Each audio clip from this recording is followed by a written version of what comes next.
Welcome back to another episode of the Forster Podcast. Today typically we've talked a lot about PRS and just sizing and reloading in general, but to kind of expand on our horizons here, we have a special guest with us again today, Mike. We're gonna probably dive into the F class world a little bit more and see maybe talk about the differences and just getting started in F class and what all things go on with that community. So, Mike, if you want to take a moment, introduce yourself. Hi, I'm Mike Simmers. I've been shooting F class for, I don't know, 5, 6, 7 years, 6, I think. Before that, I shot service rifle for about 100 years. I think I started back in 92. I've reloaded forever. Back when I had a hunting rifle and I think it was a Champion press. It was a C press. Yeah. So I've upgraded since. Yeah. It's still red. A little different though. I run the state matches for the F class Illinois State Championship every year, I've shot the nationals and regionals, but F class to start with was nothing but a fallback for me because I was getting older, still getting older, and I realized I wasn't going to be able to shoot on my feet shooting service rifle anymore. So I said, one of my buddies says, there's this F class thing, it's all on your belly. I said, well, let's go try it. So I was at the ISRA range, which is only 100 or 300 yards, and they had a league. So I says, well, let's try it. I had a gas gun, AR match rifle. I brought that down. I had I think it might have been a wooden front rest and a sandbag, which was a whole lot steadier than a sling. Started that, and I bought an off the rack Savage rifle and got started, and it's a rabbit hole, and I'm about hip deep in that rabbit hole, head first. Yeah. So you started, with that Savage. Have you graduated? I have. What are you running now? Well, I just got a custom gun. It's a Golden Panda with a Brux barrel and a Master Class stock, shooting in Night Force. I've shot Night Force for years. It's a 7.65 PRCW. So sounds like an F class recipe right there. Yeah. It is. I mostly shoot mid range, okay, but I've kind of been secretly toying with maybe going to reach out and touch something a little further. And we get some real tricky winds at Aurora, and prior to that, I was shooting 6 BRA, which is a great caliber. It's accurate. It'll get the job done at 600.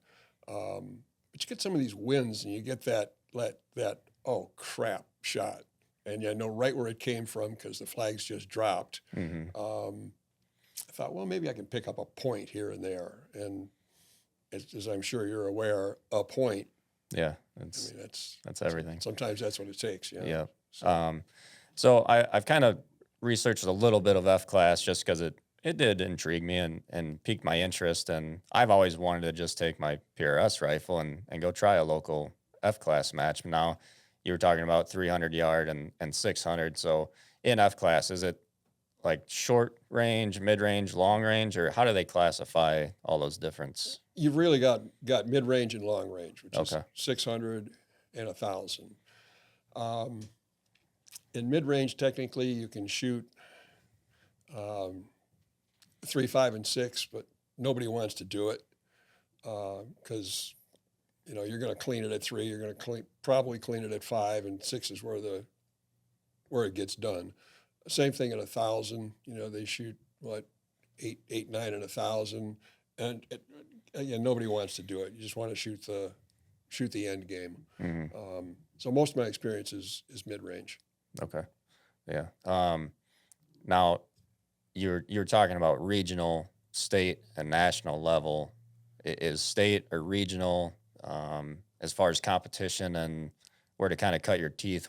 What's kind of the differences and not just the differences, but also the competition level?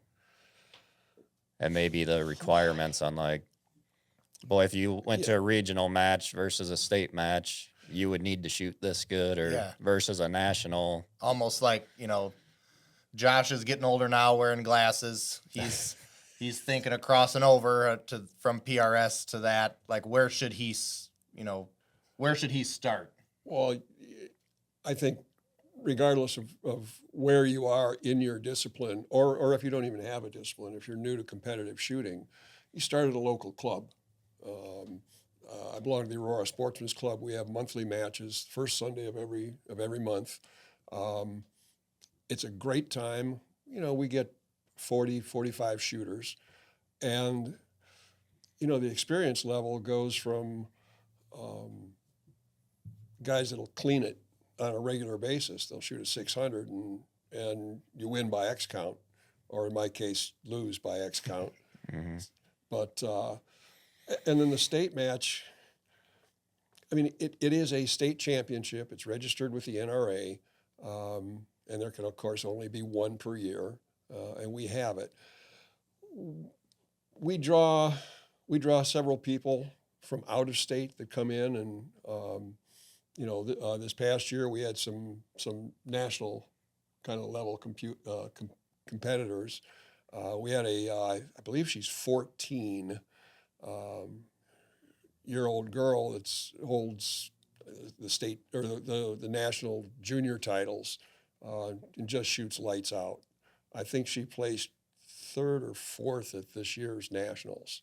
And then you've got people that have never shot a match before. They might come and shoot the state tournament because they got the time, Mm-hmm. and we welcome them. At the the monthly matches, we're always telling people that are out in the range just shooting, come and shoot the match,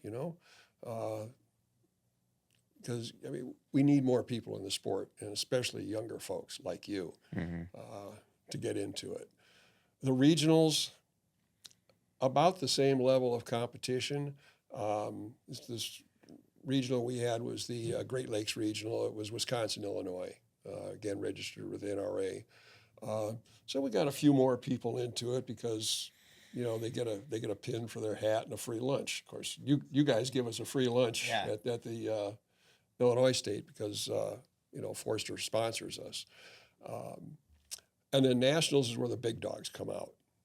This is where you're going to know all the names from YouTube. They're going to come out and win it. I shoot it. I enjoy myself. I have a good time. I always wonder. There's a lot of people. I shoot like a service rifle league down at Kankakee, and there's some really good shooters down there. Guys that are high masters, but they won't go shoot a real tournament. They won't go to Camp Perry. They won't go to the state champs in Milan because, they're, I don't know if they're uncomfortable or if they have an inferiority complex, but that's something I don't have, unfortunately. I think that's something we kind of talked about in the, with both Josh and Rick that was here on one of our podcasts for PRS. They kind of, one of the things we talked through was like what prevents someone from showing up to a match, and how do we kind of encourage that or get past that. And I think that you're absolutely right. It's just that kind of no one wants to look bad. And and we try to put that out. When we're talking just out on the range day, or I have a Wednesday league out there also. Guys come and shoot that. I'll say, come and shoot the state. Well, I couldn't shoot a state tournament. Or why don't you just come and shoot the Sunday match? Well, that's too formal, and you guys are such good shooters. And we try to be welcoming. You say, look, nobody cares. You shoot a 350 out of 600. Nobody cares. The only criteria is, did you have a good time? And by the way, you will, because the camaraderie is always really good at these matches, and I'm sure PRS is the same. I know service rifle's the same. Everybody's there to help. the rules say there's no coaching, right? We know that. But if there's a new shooter and he's struggling, we're going to come up and say, look, put about 2 clicks elevation on and kind of hold your shoulder this way. And nobody cares because this guy isn't going to win the match anyway. Right. But it makes them feel good and it might bring them back. Yeah. And that's our goal, is to get people back, make them have fun. Yeah. So you keep mentioning 600, maybe just for people to explain. I think I understand, but probably a good question. I assume you're shooting 3 strings of 20 rounds. Yes. And it's 10 points possible on your rings, your target rings. Right. So that would be a potential 600 with your X counts as well. That's right. F class it's a 1 minute target. So at 600 yards, the 10 ring is 6 inches in diameter. The X ring is 3 inches in diameter. To put that in perspective for my service rifle friends, service rifle is a 2 minute game. So when I moved to that, I thought, well, gee, I can do this with a sling. Not so much. Yeah. So I guess my question, we kind of hit on getting started and bring whatever and whatever level you're at. But say a guy like myself that has PRS dedicated rifles, what else would I need to bring, or should I expect to bring to potentially just take my PRS rifle and show up to an F class match? There's 2 classes of F class. There's F open, which is roughly 22-pound rifle weight, including the scope. And you have a front rest that's not counted, not counted as part of the weight. And it can be anything from it can be anything, okay? Most of the competitors shoot a joystick, okay, where you use a joystick to move your elevation and windage. Close tolerances for the rifle to recoil straight, go back into battery. The rear rest is a fixed bag, a sandbag. Okay, generally it's got ears, and you get it to whatever height you want it to be. The trick is to get the rifle to come straight back and be able to go back into battery and still be on target. The other class is FTR, F target rifle. That's about an 18-pound rifle, and I say about advisedly, but about 18 pounds. But it has a bipod, okay? The bipod is counted as in the weight of the rifle, and they use again a rear bag to do that. So I tell people, if you've got a center fire rifle, if you've got a hunting rifle, bring it. Put a Harris bipod on it. Put a dedicated F-class bipod on it. Come out and shoot. You'll have fun. If that doesn't work for you, take it off, and somebody will lend you their rest. Their Seb or their Raptor or whatever, and say, "Here, try this." Just come out and have fun. Mm-hmm. So really, so your PRS rifles are pretty accurate. Yeah. You would have no trouble. If you have a front rest, bring it. If you don't, give me a call. I'll bring you one, or put a bipod on it. Yeah. Come out and enjoy yourself. Mine, it lives with a bipod on it unless we're shooting off a prop. But okay. we shoot a lot of prone in the matches too. So see, now you know how much I know about PRS. Yeah. I thought you always shot over barricades. Yeah, it's about 50-50. Okay. It's split up that way. So all my shooting I do when I'm developing a load or just running out data, it's off a bipod and a rear sandbag. So that's how a majority of my shooting is done, except at a match when you're actually shooting off of props. Right. But like I said, that's still 50-50. Half your stages are prone, half are off of props and positional. So I would have to put my gun on a diet, though. I'm around 24 pounds all set up. So that's why he's so buff. I have to pull some weights out of it. So.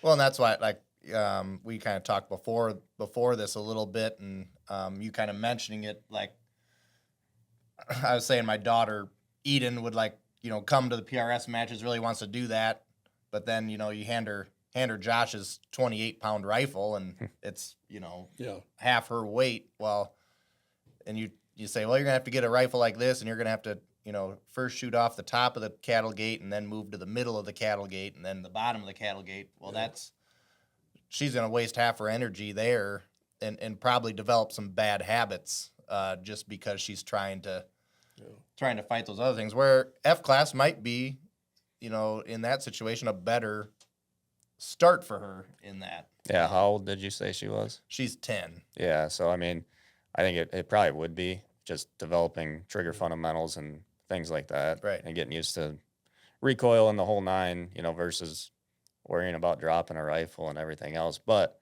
I will say, if you've ever heard of Allison Zane, she was 12 or 13 in PRS, and she was winning national matches by 14, 15 years old, Right. So it's it's amazing what them young women can do. Oh, right. Well, right. we've got a 7-year-old and an 8-year-old girl that are shooting with us now, and they're shooting lights out. I mean, it's like, oh crap, When we all like sit here and try to say like, hey, let's grow a sport. Yeah, there's a gender there that is misrepresented, and I think giving them who has the same feelings that you and I do about not wanting to show up, and I'm going to show up and shoot next to a mic and who's been doing this for this long, and I'm going to it's an intimidation there. So I think it's just important to reiterate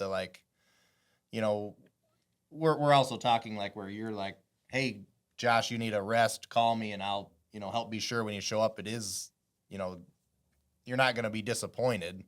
I think probably most directors are that way, throughout the whole country anyway. So it's like, I think no matter where you go in the shooting community, people are there to help you. I mean, there's the occasional prima donna out there. We've all met them. Yeah. But 99%, I think, of the shooters are just really want to help you.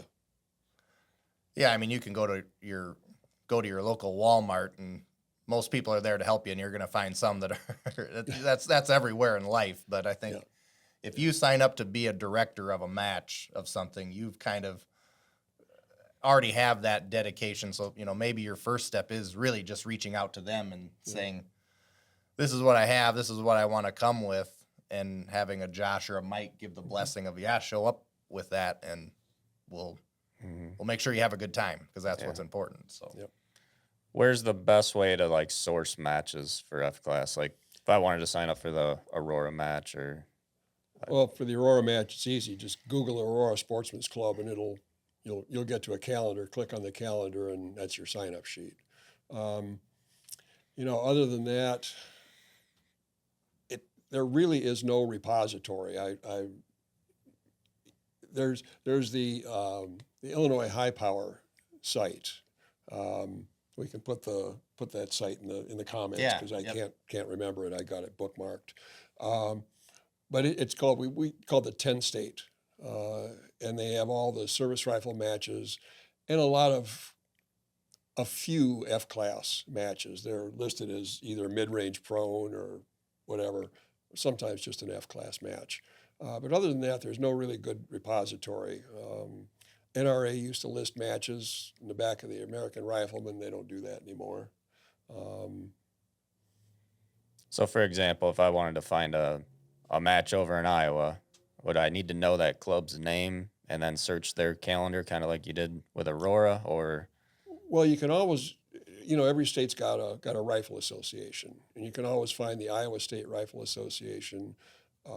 Probably the best way is to just network. You want to go shoot in Missouri or Iowa, give me a call. I'll say, oh, okay, here's the club that you want to go to, or here's the contact you want to call. Word of mouth is probably how most of the advertisements get done. A lot of times on the websites like Accurate Shooter, I'll always post on that for the state match that, hey, it's coming up. Here's the program. So keep an eye on that too. Mm-hmm. I know. So like you said, we've been kind of helping bring a lunch to the match and stuff. Mm-hmm. I guess what are you seeing? Obviously we all feel the need to try to get more people involved. Or what are you seeing in involvement? Are you still pretty pleased with what you have showing up, or We've been growing a little bit year by year. I've been putting this on for, I guess, 5 years now. And we're growing some, but it's a small pool. And it's really hard to attract new shooters for the reasons we talked about before. You know, I'm bashful. I don't know what, but anything we can do to attract them is good. But word of mouth brings more people out. So we are growing some. We'd like to get some PRS shooters in the group. Yeah, Yeah. yeah. So is there a organization that actually tracks everybody that shoots a match as far as like, scoring for us? We have regional level scores and then national level scores, and that's all tracked on a website. Is there something like that? We rely on the NRA. Okay. We have a classification system. It goes from high master shooting a 98 percentage to master and 94 to expert, I don't know, 89 or whatever, and down to sharpshooter and marksman.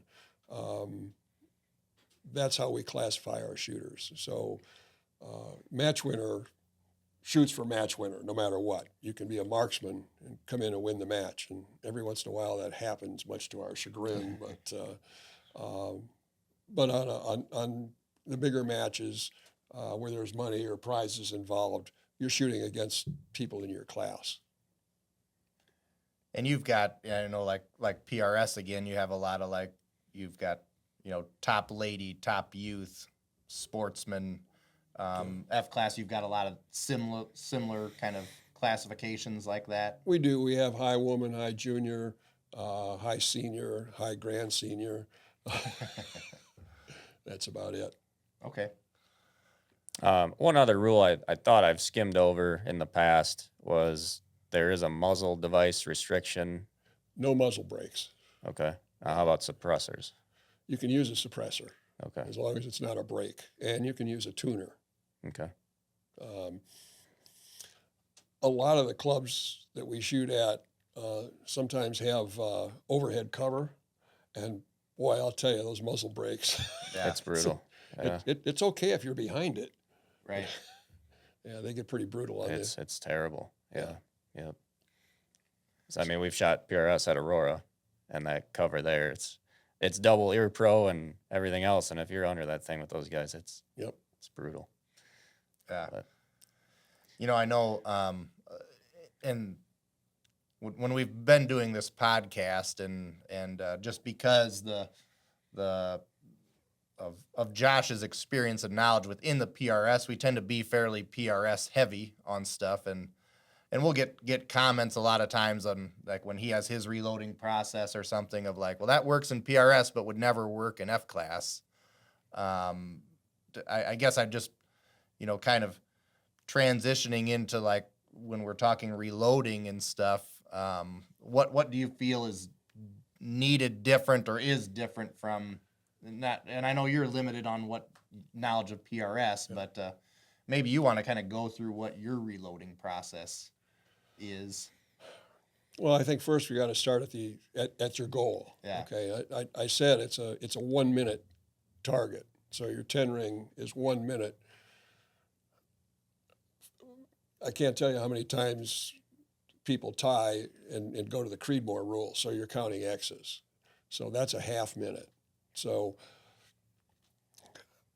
that's your goal. Your goal is to hit that X ring every time. So by definition, you need to at least have a half minute rifle.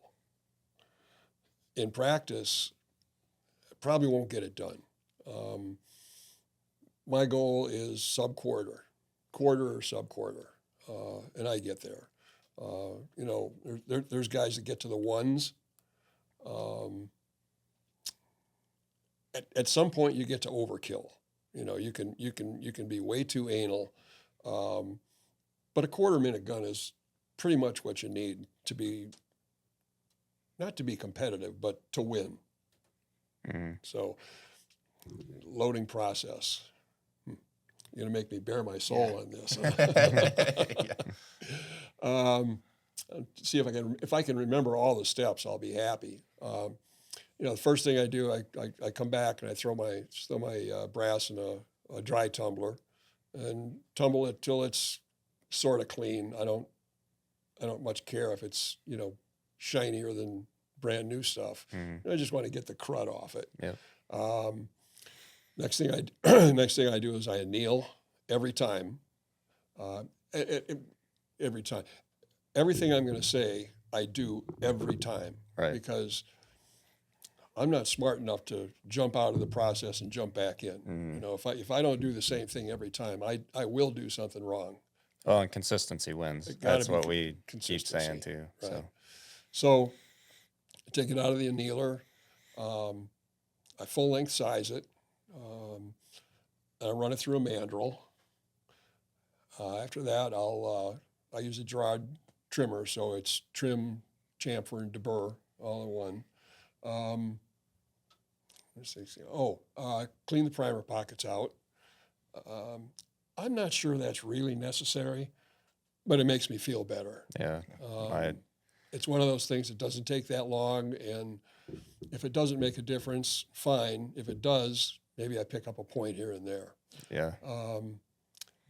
After that, it goes for a bath in the sonic cleaner to get all the lube off it and the debris out of the primer pocket.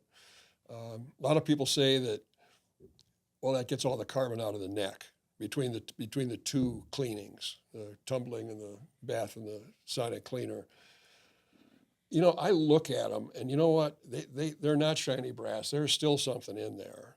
But what I'll do then is I just dip it in the graphite, the beads that's replenished with graphite. I just dip the necks, wipe them off. I seat the primers. In my experience, I've not been able to notice a big difference in seating depth. As long as you're a thousandths or two beneath, Mm-hmm. under Flush, the yeah. bottom of the case, so you're not flush or above. Okay, you're a pro shooter. I'm not. Let's get that straight out in the open. Not a pro shooter. So I'm not going to worry about should I crush it, should I put it 2,000s deep or 3,000s deep, because I can't tell the difference. But that's just in my experience. After that, I drop powder. I do not use a trickler. I do a manual. I've got a good digital scale that gets down to 2/10, or excuse me, 2/100ths, Mm-hmm. 0.02. I basically weigh to the grain. I drop it short and then trickle up. Yep. I will go, let's say I'm doing 30 grains. I will do 30.02 or 30.0, but I won't go beneath. Okay, so I kind of limit my tolerance that way. Mm-hmm. After that, stuff a bullet in it and go. That's it. It's really pretty similar. Yeah. I mean, there's no mysteries here. No. I mean, No. I think where some people kind of get hung up on is like when you're talking your size of target that you have, and then they think of like the size of target you have in PRS, but kind of, you're still trying to hold that same Accuracy same requirement. accuracy requirement. Some of the comment, it's like, oh, well, you don't. I know Rick and I talked about, well, you could participate if you have a 3/4 minute gun. You can participate, but before my gun goes to a match, it's still gonna shoot a 1/4 inch. Like, I'm not taking a 3/4 inch gun. Like, so Yeah. it's still bench rest F class, maybe not bench rest, but F class accuracy. I'm trying to get out of this PRS rifle. Sure, our targets are a little different and more unique in ways, but I don't feel like that gun would limit me if I went to an F class match. it would not.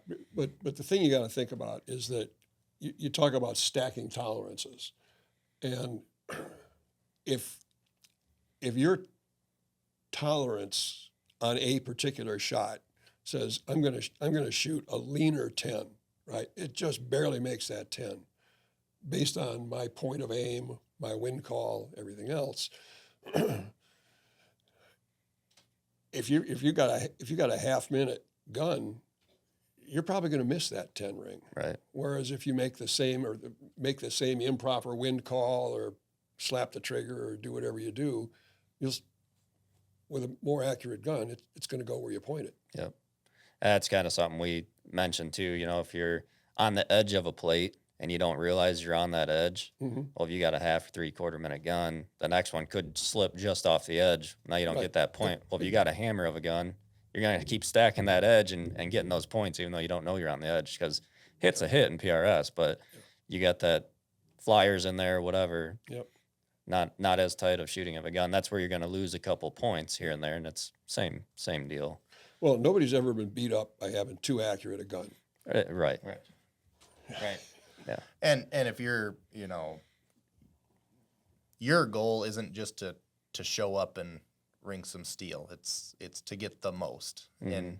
And that's, I think, important too, is, you don't, there's a lot of people that show up to a PRS match just to hit half the targets and hang out. And I'm guessing it's similar in F class. There's Sure there's a is. group that sure wants to do really well, but they're there to have that good time also. So Mhm. you don't want to limit those people from showing up and doing that, and then they can graduate into other things.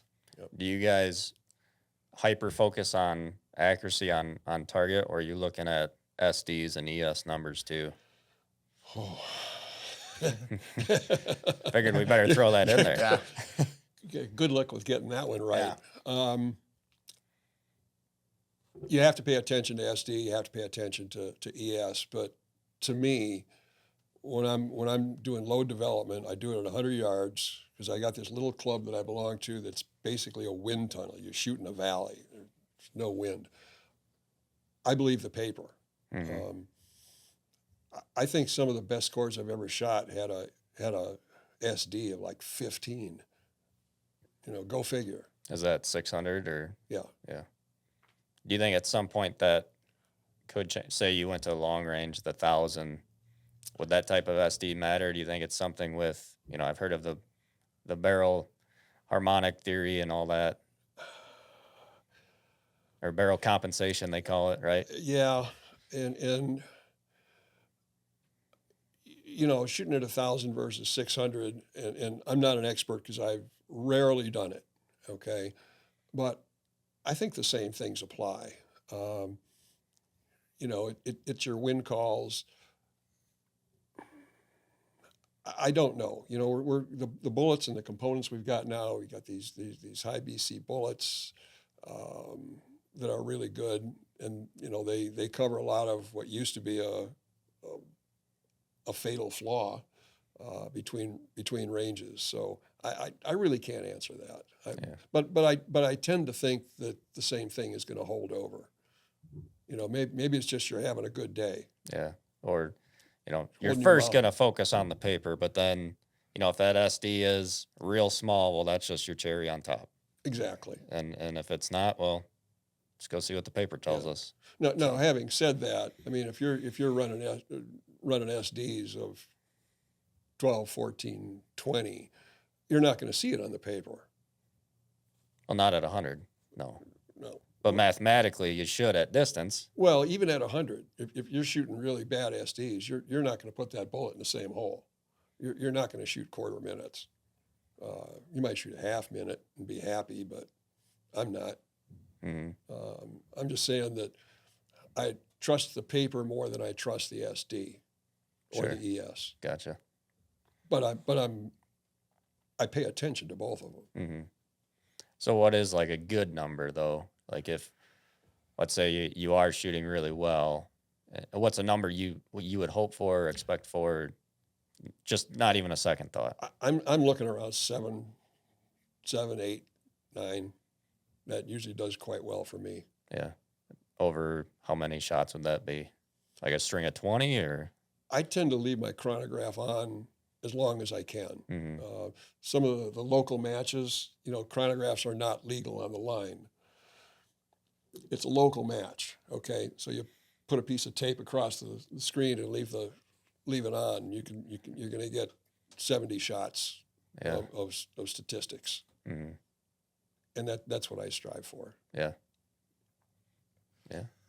You know, I think it's something that we kind of have trickled in the conversation over the whole thing, but I think it would be beneficial if we just really listed okay, I'm new to this. I'm going to come to the match. What's the list of things that I need to bring to that first F-class match? Well, hopefully before you showed up, you'd talk to somebody, and that's almost universally true. Right. You're going to have at least a little bit of verbal experience behind you. So what I tell people is, bring a center fire rifle with a bipod if you got it. If you don't, we'll get you a rest to use. So you bring your rifle, acquire a front rest, either F-open or FTR style, a rear bag. To start with, pretty much any kind of sandbag will work. It's not going to get you where you need to go, but it'll work. Okay. How many many rounds of ammo do they need to have? Well, most as Josh said, most of the matches are 60 rounders. Yep. So you're going to need. When we start with match one, first 20 round match has unlimited sighters in general. It's not a hard, fast rule, but pretty much everywhere you go, you're going to get unlimited sighters for the first match.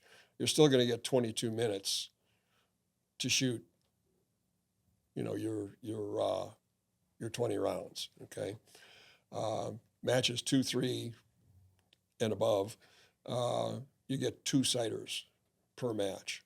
So I generally shoot about 8 sighters. That's what gets me there in the first match. That fouls the barrel, that warms it up, that gets me where I really need to go. It's not like you're starting out in the 5 ring. Mm-hmm. You're gonna shoot a 9 sometime. Generally, I shoot a 9 at 10 o'clock, right on the edge, for my first shot. That's just the way my gun works, and then it comes in and settles down. Most of the ranges that we shoot at in F-class now are tending toward electronic targets. That was going to be my next question. Oh, I love them. Yeah. I love them. Us old guys love electronic targets. I pulled pits for more years than I care to. What's Aurora do? We have electronic targets. Awesome. Matter of fact, we went from one brand to shot markers, and we just love them. So you bring a device, your phone, a tablet, something like that. Everybody's got a phone, Mm-hmm. so you need to bring that. Bring a chair, we score. Even though we use electronic targets, we require a paper scorecard and a scorer that's watching you, so we can resolve crossfires, for instance. So if somebody comes up and says, "Hey, I didn't shoot that 6," of course crossfires are always X's, but you go to the scorer and say, "Did your guy shoot?" "No, he didn't." Well, then you can figure out who shot it. Bring a chair to sit in, certainly water, and your ammo. That's about it. Yeah. Hearing and eye protection, obviously. Yeah. What about so kind of bouncing back to things that are different here. What's your cleaning regimen? Yeah. It's always great. Yeah. And now we're not asking these questions so that we're not walking Mike out to slaughter in the street for anybody to. Oh, I'm used to that. I'm used to that. Yeah. It's just traditionally on, you guys jump on YouTube. Yeah. Well, F-class and bench rest guys are cleaning way more than PRS guys, and PRS guys are cleaning way more than average Joe. So I know some top tier F-class shooters that say, never clean my gun till I swap the barrels out. That's just wrong. It may be, they may be right, but it's just wrong. I couldn't do it. I basically clean my rifle after every match. Okay. I do not take it down to bare metal. I get the ash out. I get all the goo out. Make sure I don't have an incipient carbon ring up there, which Mhm. I don't generally. But basically give it a lick and a promise every time. Yeah. And that's why, and again, it's consistency. Mhm. I know pretty much that I'm going to shoot a 10 or a wide 9 at 10 o'clock, my first shot. And that's 85, 90% of the time, that's what happens. And Mhm. I think that's because of the cleaning regimen. Um, you talk about guys that bring it down to bare metal every time. Um,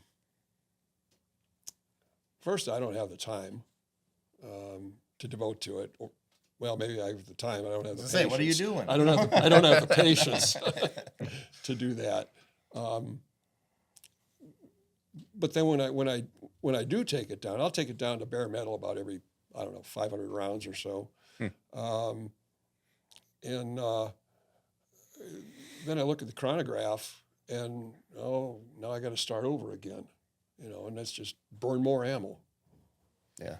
I don't I know mean, if we ever called out what your regimen is, Josh. maybe not on the podcast. Yeah. Yeah.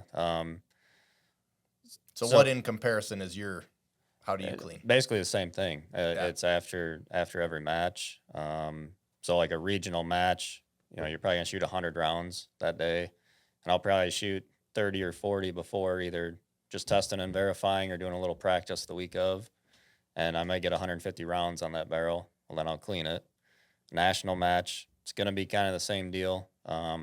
Used to be, depending on what powder I was running, if it was a dirtier powder, I would clean between days. So like with train up Friday, the day Saturday shooting all day, I'm gonna have like 150 to 160 on that barrel.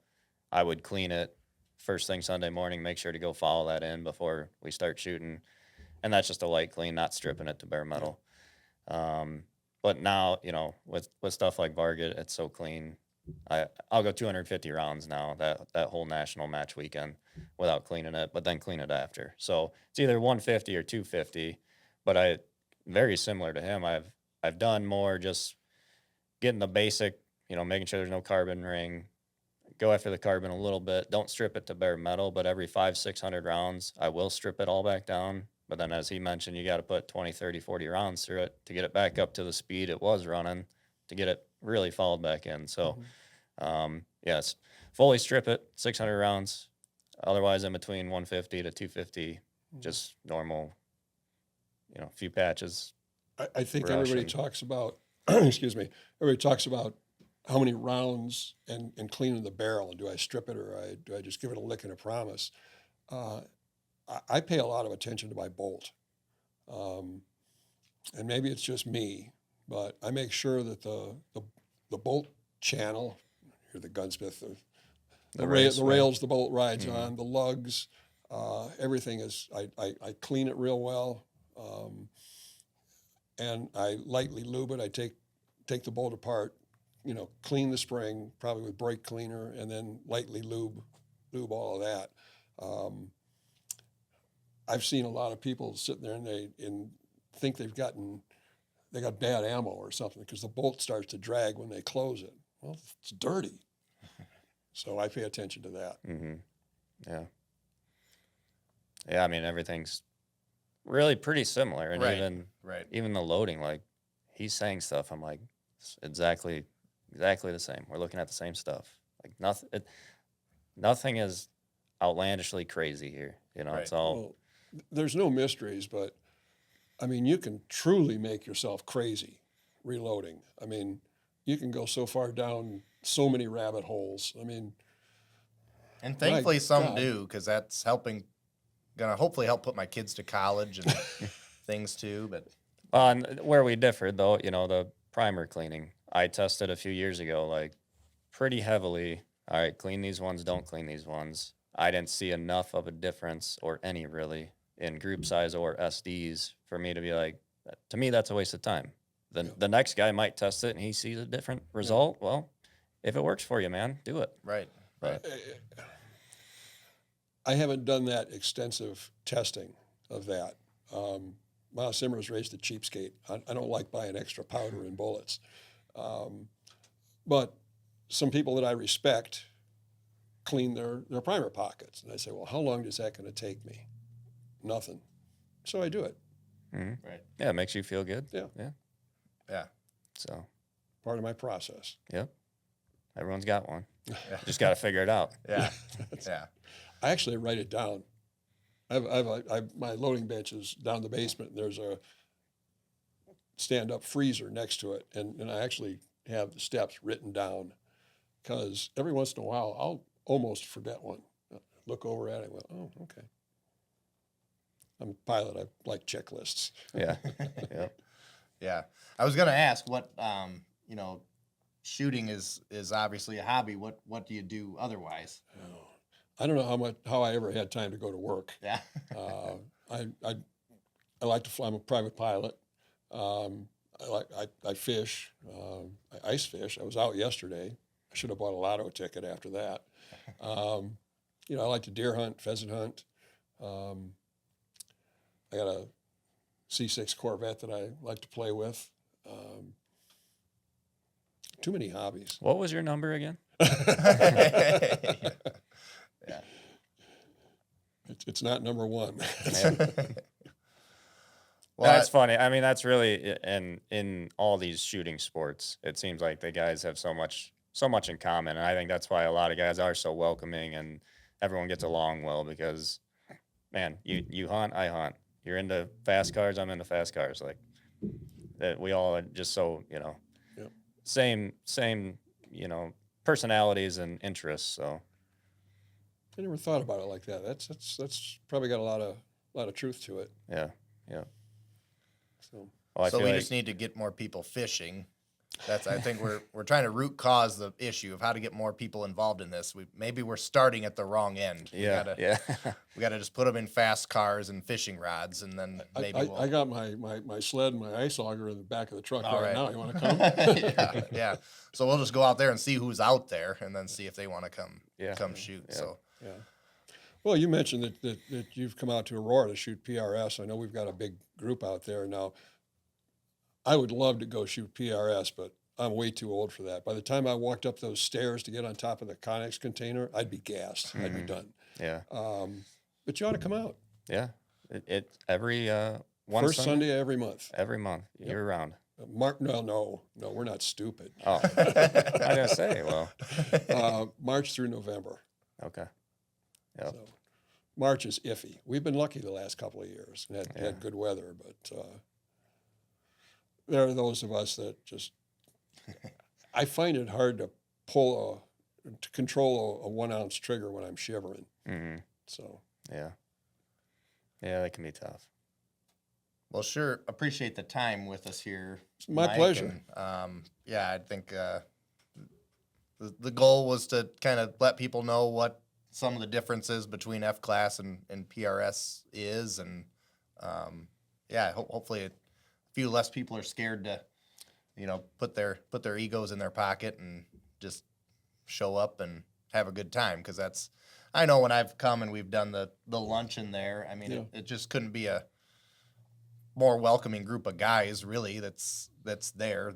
They're all, most everybody's focus is being sure that the sport grows and continues. So Yeah. And, well, you actually had me really interested because that Aurora is only about a half hour from me. And a lot of times I like to just go verify a PRS load. PRS is my main discipline, but if I can bring that rifle there and see how it actually does on paper, you bet. awesome. And we've more got power to plates myself. all over the place on Yeah. the 600-yard range too. So Yeah. barricades are always there. We have to move them out of the way when when we shoot a match. But Mhm. that'd be great. Yeah. Yeah. Look forward to it. well, till the next time, we'll. I know Kyle from Graff and Sons, our distributor, said that we really need to find a tag out phrase for our podcast here, and I don't know that I have one, but he thought we should just say something like "keep shooting straight" or something. So we'll. There's a wonderful old gentleman who's since passed. Name is Joe Brown. Has shot for years and years and years. but he ran all the matches for service rifle at Bondfield and the Legion League and whatever. But his tagline was, "May all your bad shots be tens." Yeah. Yeah. I was, we had a old guy, Harvey, that worked for us, and when we grew up milking cows, and whenever he was ready to leave, he'd say, "Well, I suppose." Yeah. So I feel like that's a little pretty That's Midwestern. a Midwestern thing Yeah. for sure. Yep. Yep. So yeah, I guess let your shots be tens, and I suppose Yeah. we'll just wrap this I up. suppose you're right. Yeah. All right. Thanks again, Mike. Thank you. Yeah. Thanks.